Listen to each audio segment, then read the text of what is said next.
Assalamualaikum warahmatullahi wabarakatuh.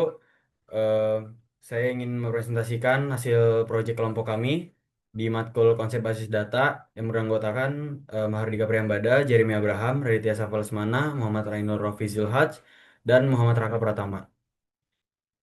Eh, Diawali dengan bab satu pendahuluan adalah latar belakang. Klinik kesehatan membutuhkan pengelolaan data yang cepat dan akurat agar pelayanan kepada pasien dapat berjalan dengan baik. Namun, banyak klinik yang masih menggunakan catatan manual yang berisiko menimbulkan kesalahan, duplikasi, dan kesulitan dalam mencari data. Dengan memanfaatkan sistem basis data, informasi seperti data pasien, dokter, jadwal pemeriksaan, resep obat, dan pembayaran dapat tersimpan secara terstruktur dan mudah diakses. Hal ini juga membuat proses pelayanan lebih efisien dan membantu menjaga konsistensi serta keamanan data. Oleh karena itu, dibangun sistem informasi manajemen klinik kesehatan atau SIM-KK sebagai solusi untuk mendukung catatan dan pengelolaan data secara terintegrasi. Lalu ada tujuan kita membuat proyek ini, yaitu membangun sistem informasi manajemen klinik kesehatan untuk yang pertama menyimpan data pasien, dokter, poli, jadwal, pemeriksaan, obat, resep, dan pembayaran.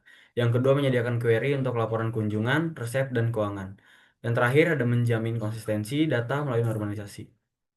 Lalu berikutnya ada ruang lingkup. Ruang lingkup dari proyek kita kali ini yaitu pendaftaran pasien, penjadwalan dokter, pencatatan pemeriksaan, resep obat, dan pembayaran klinik kecil sampai menengah.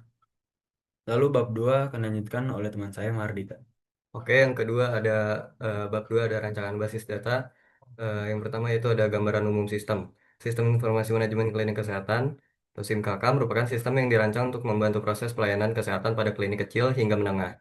Sistem ini mencakup berbagai aktivitas penting seperti pendaftaran pasien, penjadwalan dokter, pemeriksaan medis, pemberian resep obat, pengelolaan stok obat, hingga pencatatan pembayaran. Tanpa adanya sistem basis data yang baik, proses-proses tersebut rentan mengalami kesalahan pencatatan, duplikasi data, kehilangan dokumen, serta keterlambatan pelayanan. Oleh karena itu, perancangan basis data yang terstruktur dan sesuai kaidah normalisasi sangat penting agar informasi dapat dikelola secara konsisten, efisien, dan mudah ditelusuri. Rancangan basis data ini menguraikan entitas, relasi, model relasional, proses normalisasi, dan justifikasi denormalisasi hingga sistem dapat berjalan optimal dan mendukung kebutuhan administratif serta klinis. Lalu ada Entity Relationship Diagram atau ERD. Ini digunakan untuk memodelkan hubungan antar entitas dalam klinik pada SIM-KK. Beberapa entitas utama diperlukan untuk menggambarkan keseluruhan alur pelayanan medis. Yang pertama yaitu ada pasien, yang terdiri dari ID pasien, nama, tanggal lahir, jenis kelamin, dan alamat. Yang kedua ada pemeriksaan, ada ID daftar, ID pemeriksaan, diagnosa, tanggal pemeriksaan, dan ID dokter. Setelah itu ada detail resep, itu ada ID resep, ID detail, quality, dan ID obat, quantity. Yang keempat ada pasien, yaitu ada ID pasien, nama, tanggal lahir, jenis kelamin, dan alamat. Yang kelima ada dokter, yaitu ada nama, ID dokter, dan spesialis. Yang keenam ada jadwal dokter, yaitu ada ID jadwal, ID dokter, ID poli, hari, jam mulai, dan jam selesai. Pendaftaran, itu ada ID daftar, ID pasien, ID poli, tanggal daftar, dan keluhan. Ada obat, ID obat, nama obat, stok, harga. Setelah itu ada resep, yaitu ada ID pemeriksaan, ID resep, dan keterangan resep. Yang ke-10 ada pembayaran, yaitu ada ID daftar, tanggal bayar, metode, status, jumlah, dan ID bayar. Eh, Selanjutnya ada alur kardinalitas lengkapnya, yaitu pasien ke pendaftaran itu one to many. Satu pasien dapat melakukan banyak pendaftaran. Satu pendaftaran hanya milik satu pasien. Terus pendaftaran pembayaran itu juga one to many. Sebenarnya one to one, tapi bisa juga dianggap one to many karena setiap pendaftaran pasti punya satu pembayaran. Satu pendaftaran menghasilkan satu pembayaran. Setelah itu ada poli ke pendaftaran yaitu one to many juga karena poli melayani banyak pendaftaran dan satu pendaftaran hanya ke satu poli. Setelah itu poli ke jadwal dokter yaitu one to many karena satu poli punya banyak jadwal dokter. Satu jadwal dokter hanya untuk satu poli. Setelah itu jadwal dokter ke dokter. One to many juga. Satu dokter punya banyak jadwal, tapi satu jadwal hanya untuk satu dokter. Setelah itu dokter ke pemeriksaan juga one to many, karena satu dokter memeriksa banyak pemeriksaan, satu pemeriksaan hanya dilakukan oleh satu dokter. Selanjutnya ada pemeriksaan ke resep. Pemeriksaan menghasilkan satu resep. Satu resep hanya dari satu pemeriksaan. Dari resep ke detail resep juga one to many. Karena satu resep terdiri dari banyak detail resep. Satu detail hanya milik satu resep. Setelah itu ada obat ke detail resep yaitu one to many juga. Satu obat bisa dipakai di banyak detail resep. Satu detail resep hanya menunjuk untuk satu obat. Yang selanjutnya, relational model. Model relasional adalah konversi RRD ke dalam tabel fisik. Setiap tabel memiliki primary key atau PK dan foreign key atau FK disingkatnya, sesuai kebutuhan relasi. Yang pertama ada tabel pasien, pasti yang pertama ada ID pasien, nama, alamat, dan jenis kelamin. Dan ini digunakan untuk menyimpan data pasien, memastikan identifikasi unik. Yang kedua, tabel dokter. Pasti ada ID dokternya, nama, dan spesialis. Untuk menyimpan data dokter dan spesialisnya. Yang tabel ketiga, tabel poli. Yang pertama, ID poli, nama, dan lokasi. Dan unit layanan klinik tempat pasien berobat. Yang tabel keempat, jadwal dokter. Yang pertama ada ID jadwal, ID dokter, ID poli, hari, jam, jam mulai, dan jam selesai. Yang tabel kelima pendaftaran.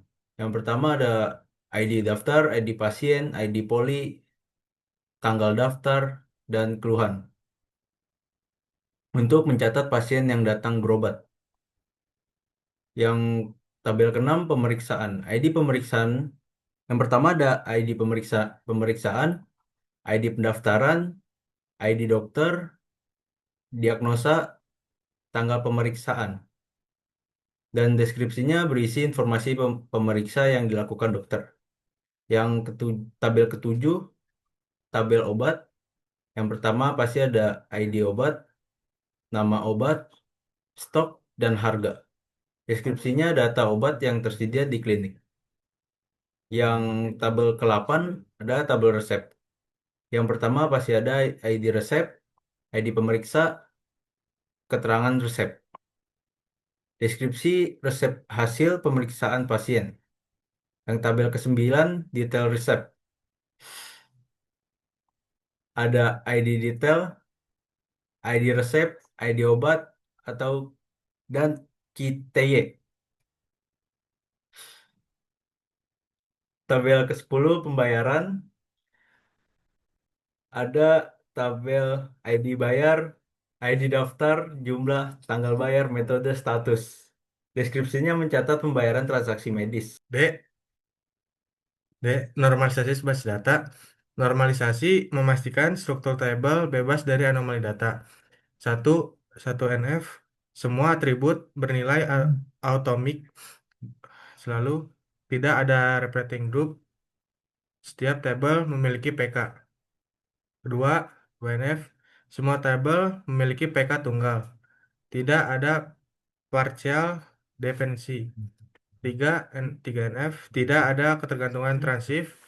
Selanjutnya, semua atribut non-key bergantung langsung pada PK.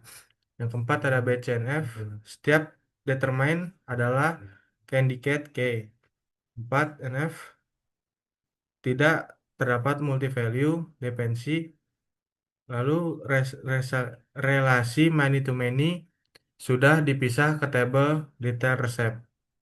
6 ada 5NF, semua tabel dapat direkonstruksi melalui join. Lalu struktur sudah optimal tanpa redundansi. Nah, ada yang selanjutnya denormalisasi basis data. Walaupun data sudah memenuhi 5NF, beberapa denormalisasi dapat membantu meningkatkan performa pada dataset besar. Contoh denormalisasi yang bisa diterapkan, yang pertama ada menambahkan total biaya pada pembayaran. Itu menghemat waktu perhitungan ulang. Yang kedua ada penyimpanan nama dokter atau nama poli pada tabel pemeriksaan untuk mempercepat laporan hari tanpa join. Yang ketiga ada penyimpanan nama pasien pada tabel pendaftaran itu berguna untuk tampilan antrian tanpa join besar. Yang keempat ada menambah stok tersedia pada obat untuk mempercepat pengecekan stok tanpa SUM setiap saat. Normalisasi ini tidak wajib, namun dapat dipertimbangkan saat data meningkat. Baik, selanjutnya pada bab 3 ada implementasi basis data. Pada bagian A ada membuat database dan tabel. Pertama kita buat tabel pasien, tabel dokter, tabel poli, tabel jadwal dokter, dan tabel pendaftaran. Dan yang terakhir tabel pemeriksaan. Ini kalau sudah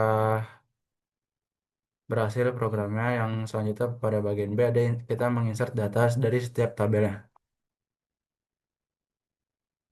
Yang pertama kita insert data ke tabel pasien, terus tabel dokter, tabel poli, tabel jadwal dokter, tabel pendaftaran, tabel pemeriksaan, tabel obat dan tabel resep, dan yang terakhir tabel detail resep. Selanjutnya pada bagian C ada perintah SQL dan outputnya. Yang, yang pertama query retrieve data NOR menampilkan pasien yang berjenis kelamin laki-laki dan berdomisili di Jakarta. Ini kalau sudah terjalankan programnya. Nah, selanjutnya pada yang kedua ada query group by and order by, yaitu menampilkan total transaksi yang sudah ada, seperti yang ada di gambar ini ya. Cash dan transfer sama-sama satu. Dan juga jumlah stok obat berdasarkan obatnya, terlihat berapa jumlahnya ada stoknya. Selanjutnya pada yang ketiga ada join yang terdiri dari inner, left, right, full, dan full join, yang menampilkan diagnosa apa saja yang dialami pasien. Dari sini juga tabelnya menampilkan resep dan jumlahnya. Di sini untuk tabelnya untuk menampilkan obat-obat yang tersedia, dan selanjutnya tabel yang ini untuk menampilkan detail resep. Yang ini. Nah, yang ketujuh ada view. View ini adalah laporan harian pemeriksaan. Jadi di sini terlihat eh, jadwal pemeriksaan kepada pasien dari setiap dokter ya, kapan aja, dan tanggal dan juga harinya. Yang ke-8 ada contoh laporan klinis. Di sini ada laporan resep obat pasien. Selanjutnya ada daftar pustaka. Berikut adalah beberapa link yang kita pakai sebagai referensi untuk laporan kelompok kami. Mungkin segitu saja presentasi dari kelompok kami. Selebihnya mohon maaf. Wassalamualaikum warahmatullahi wabarakatuh.